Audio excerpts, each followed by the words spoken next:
ተመልካቾቻችን እንግዲህ ተመልሰን መተናል። እዮባ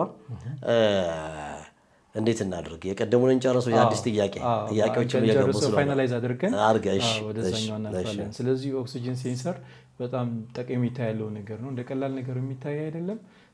እሱ ሲበላሽ ዳሽቦርድ ላይ ቼክ ኢንጂን ያበራል። ስለዚህ ቼክ ኢንጂን እንደበራባችሁ አውቶማቲካሊ መኪናችሁን በማቆም ዲያግኖስ በማስደረግ ችግሩ እንዲፈታ ማድረግ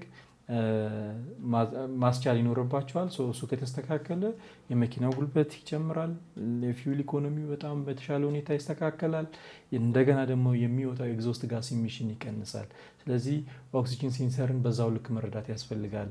ወደ ቀጣይ ጥያቄ ማለፍ እንችላለን። ፈልግ እንግዲህ አንድ ጥያቄ ብዬ ገባ ነው። እንግዲህ ባለፉት 2 ሳምንታት እዚህ ሴፍቲ ፕሮግራማችን ላይ እንደው ምን አንስተን ነበረ? ፈረስ ሄዶ ሲጋጭ አይተን ፈረስን ፍሬን አለው ብዬ ነበርና የፈረስ ፍሬን ልጓም ነውና በተደጋጋሚ እንዴት ሊሆን ይችላል እያለ ሰው እየጠየቀ ስለሆነ እንግዲህ ገጠር ያሉ ሰዎችን መጠየቅ ነው። ልጓም አለው ፍሬን ስላሳቀ ነው ይገጠምና ስለዚህ ለፈረስም ደጋግሜ የጠየቀኝ ልጅ ልጓም አለው ቴክስት እያደረገ ነው። እሺ እዮባ እንግዲህ ቀጣይ ጥያቄያችን የኤሌክትሪክ መኪና ሞተር ውስጥ ያሉት ቋሚ ማግኔቶች በከፍተኛ ሙቀት በጊዜ ሂደት ቢዳከሙ መኪናው ምን አይነት ያልተለመደ ድምፅ ወይም ንዝረት ያመጣል? ሞተር ኮንትሮል ዩኒት ይህንን የማግኔት መዳከም መመርመር ይችላሉ? ይላል ሐሰን በሺር ከሰንዳፋ ይላል። እንግዲህ የዚህ ከኢቪ ጋር ተያይዞ እንግዲህ ሰሞኑን እያነሳን ስለሆነ ከዚህ በኋላም በደንብ ደጋግመን እንሄድበታለን። እንግዲህ ይሄ የዲሲ ሞተር የሚገኘው ኢቪ ላይ ነው እና ኢቪ ላይ ሲገኝ ዋናው ዓላማው መኪናውን ድራይቭ ማድረግ ነው፣ መንዳት ነው። ስለዚህ ከባትሪው የሚመጣውን ኃይል ተቀብሎ ይሄ የዚህ ኤሌክትሮማግኔቲክ ፊልድ በመፍጠር ኤሌክትሮማግኔቲክ ፊልድ ሴንስ 2 ፖል አለ እዛ ውስጥ ሳውዝ እና ኖርዝ ፖል። እንግዲህ እንደሚታወቀው ተማሪዎችን በደንብ ያውቁታል፣ ቴክኒሻኖችም ደግሞ በደንብ እንዲብራራላቸው ያክል ሳውዝ እና ኖርዝ ፖል ማለት እንግዲህ 2 የተለያዩ ማግኔት ፖሎች ሲሆኑ አትራክት ይደራረጋሉ ወይንም ይሳሳባሉ። 2 የተለያዩ ፖሎች ሲሆኑ ደግሞ ሪፔር ኢች አዘር ነው የሚሆነው ወይንም ደግሞ ይገፋፋሉ። ይህንን ፕሪንሲፕል ይጠቀምና ሞተሩ ይሰራል። ስለዚህ አብዛኛው ብቻ ሳይሆን አጠቃላይ የኤሌክትሪክ መኪኖች ድራይቪንግ ሲስተማቸው ሞተር ቤዝድ ነው። ስለዛ ሞተር ቤዝድ እንደመሆኑ መጠን የዚህ ፈንዳሜንታሉን ማወቅ ወይንም ደግሞ የሞተር አሰራሩን ፕሪንሲፕሉን መረዳት በጣም ወሳኝነት አለው።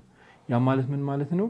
ይሄ የኤሌክትሪክ መኪና ላይ የሚገኘው ዲሲ ሞተር ኤሲ ሞተር በዋነኝነት ዓላማው የመኪናውን ጎማ ማሽከርከር ወይንም መንዳት ነው። የመኪናውን ጎማ መንዳት ወይንም ማሽከርከር ነው ብለን ስንል ኃይል ምንጩ የሚሆነው ባትሪ ነው። ስለዚህ ከባትሪው ዲሲ ቱ ኤሲ አለ ኮንቨርት ይደረግና ኤሲ እንደመሆኑ መጠን ወይም ኦልተርኔቲቭ ከረንት እንደመጠቀሙ መጠን ቀጥታ ከኢንቨርተር በኩል ኮንቨርተር በኩል ዲሲ ወደ ኤሲ ይቀየርለትና ወደ ቀጥታ ወደ ማን ጋር ይሄዳል? ወደ ሞተር ጋር እንዲገባ ይደረጋል። ሞተሩ ጋር ሲገባ ግን ሞተሩ እንዴት ተሽከረከረ የሚለውን ነገር መረዳትና ማወቅ ያስፈልጋል ነው ዓላማው። ይህንን ብለን ስንል ያ የደረሰው ኤሌክትሪክ ከረንት በቀላሉ ቴምፖራሪ ማግኔት እንዲፈጠር ያደርጋል። ቴምፖራሪ ማግኔት ማለት ምንድን ነው? ለምሳሌ ቀለል ባለ ምሳሌ ለማስረዳት ያክል ላዩ ላይ ጥምጥም ሽቦ ያለው አይረን ኮር ወይም ደግሞ አንድ በተፈጥሮ ሜታል ብረት ኮንዳክተር የሆነ ላዩ ላይ ሽቦ ብንጠመጥምና የተጠመጠምነው ሽቦ ላይ 2 ፖዚቲቭ እና ኔጌቲቭ አውትፑት ያለው ገመዱን አውጥተን ባትሪ ላይ ወይም ደግሞ ባትሪ ድንጋይ ላይ ብንሰጠው ያ ማቴሪያሉ ባህሪውን ወደ ምንነት ይቀይራል፣ ወደ ማግኔትነት ይቀይራል። ይሄ የተለመደ ወይም ደግሞ የምናውቀው አይነት የቴምፖራሪ ማግኔት መፍጠሪያ ዘዴ ነው። ተሰይም እዛ ጋር 2 ማግኔቶችን እንፈጥራለን። ሳውዝ ፖል እና ኖርዝ ፖል ማግኔቶችን እንፈጥራለን። እነዚህ ማግኔቶች ደግሞ የሚፈጠሩበት ምክንያት በባትሪ ፓወር ሶርስ ምክንያት ነው። ልክ እዛ ጋር ፓወር ሶርስ በሚፈጠርበት ሰዓት ሳውዙ ኖርዙን ኖርዙ ሳውዙን በሚከተልበት ሰዓት ምን ይፈጠራል? የሞተር ዙር ይፈጠራል።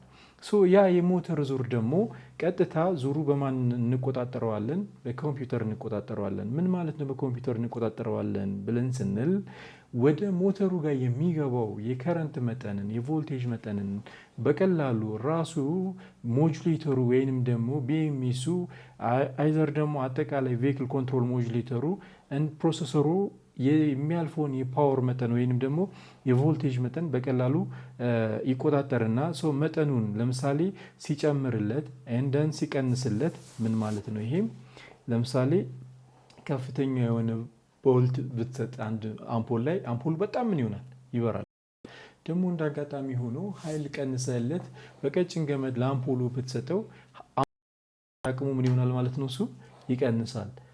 ስለዚህ የዚህ ሞተር ልክ እንደዚህ ሁላ ከረንቱን እንደፈለገ ማኔጅ የሚያደርገው ፕሮሰሰሩ ስለሆነ ከረንቱን ቀነሰለት ማለት ሞተሩ ሮቴት የሚያደርግበትን መጠን ይቀንሳል። ከረንቱን ወይም ቮልቱን ጨመረለት ማለት የሞተሩ ስፒዱ ይጨምራል ነው። ይህንን ካልን ይሄ ሞተር ታዲያ ከአገልግሎት ብዛት ማግኔቶቹ ኮንዳክተሮቹ እየተዳከሙ ይመጣሉ።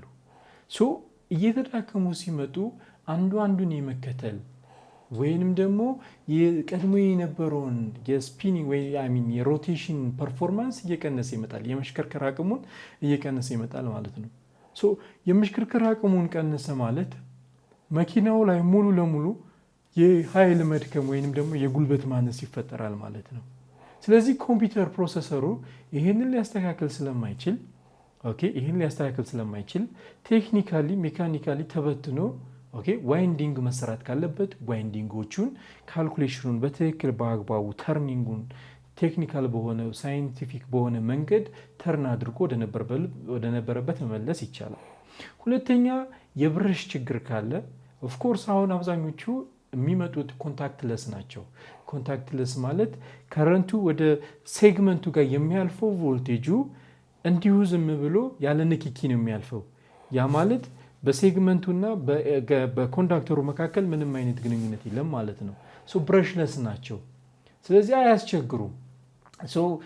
ከቆይታ ጊዜ ከብዙ አገልግሎት ብዛት ግን የኮንዳክተር መጠኑ ኃይል ሬዚስቲቭ እየሆነ ይመጣና ፋይናሊ ምን ይሆናል? አቅሙን እየቀነሰው ይመጣል ማለት ነው። ስለዚህ ኮምፒውተሩ በተለየ ሁኔታ እዛ ጋር ያለውን የአቅም መድከም ያውቀዋል ወይ? አያውቀውም። በትክክል አያውቀውም፣ ምክንያቱም ሴንሰር ስለሌለው። ስለዚህ ምንድነው የሚሆነው ማለት ነው? የመኪናው ጉልበት እየቀነሰ በመጣ ቁጥር ቼክ ማስደረግ ይኖርብናል። ቼክ ስናደርግ አንደኛ ከባትሪ ነው የምንጀምረው። ባትሪ ኦቨርኦል ካፓሲቲ ወይንም ፐርፎርማንሱ ምን ያክል ነው? አንዳንድ ጊዜ ባትሪውን ቀየርክ ማለት ሞተሩን ቀየርክ ማለት አይደለም። ባትሪው ጥሩ ፐርፎርማንስ ላይ ሆኖ ረጅም ከማገልገሉ የተነሳ ሞተሩ አቅሙ ሊቀንስ ስለሚችል ሞተሩን እያንዳንዱን ኮይል ሬዚስታንስ ቴስት ማስደረግ ይኖርብናል። እንደን ኮይል ሬዚስታንስ ቼክ ካደረግን በኋላ ፋይናሊ ግን ችግር ኦፕን ሰርኪዩት ኑሮበት ከሆነ ሃይሊ ሬዚስቲቭ ሆኖ ከሆነ መሰል ነገሮች ከዋየር ጋር ከፑር ኮኔክሽን ጋር መሰል ነገሮች ኑሮ ከሆነ እነዛን ነገሮች በደንብ ማጥራትና ማየት ከዛ በኋላ ሞተሩን በአግባቡ ሜንቴን አድርጎ ወደ ስራ መመለስ ይቻላል ማለት ነው። ካልሆነስ ግን ሙሉ ለሙሉ አውጥተ ሪፕለስ የምታደርግበትም ሁኔታ ይፈጠራል፣ መቀየር ማለት ነው። ስለዚህ ይሄ ሞተር የሚደክምበት ሁኔታ አንደኛ ከብዙ አገልግሎት ብዛት ነው። ሁለተኛ መኪናው ላይ የምናየው ምልክት የመኪናው የአቅም ማጣት። ባትሪው ጥሩ ፐርፎርማንስ ነው ያለው፣ ግን ጄኔሬተሩ በጣም የደከመ ይሆናል ማለት ሞተሩ የቀነሰ ይሆንና አቅሙ በቀላሉ መኪናው ከቦታ ቦታ ልክ እንደ በፊቱ ሰንጥቆ እንደመሄድ ዳገት የመውጣት አቅሙ ምን እየሆነ ይመጣል ማለት ነው። እሱ ሃይሊ ቻርጅ ኮንሱም ማድረግ እንዲህ አይነት ነገሮች ይፈጠራሉ። እነዚህን ነገሮች ለመፍታት ሞተሩን በደንብ አድርጎ በመልቲሜትር ትሬስ ማድረግና ማየት ያስፈልጋል። እንደዛ ከሆነ ይሄ ፋይናል ችግሩን አይቶ መፍታት ይቻላል ማለት ነው። ስለዚህ ከዛ ጋር ተያይዞ የድምፅ የምናምን ነገሮች ይመጣሉ። የስ ሜካኒካል ቤሪንግ የምናምን ችግሮች አሉ። አዎ እነሱም በራሳቸው ሀይሊ ለዚህ ነገር ተጋላጭ ያደርጉታል። እነሱንም ነገሮች ማየት ያስፈልጋል ማለት ነው። ጥሩ እንግዲህ ይኸው እናመሰግናለን።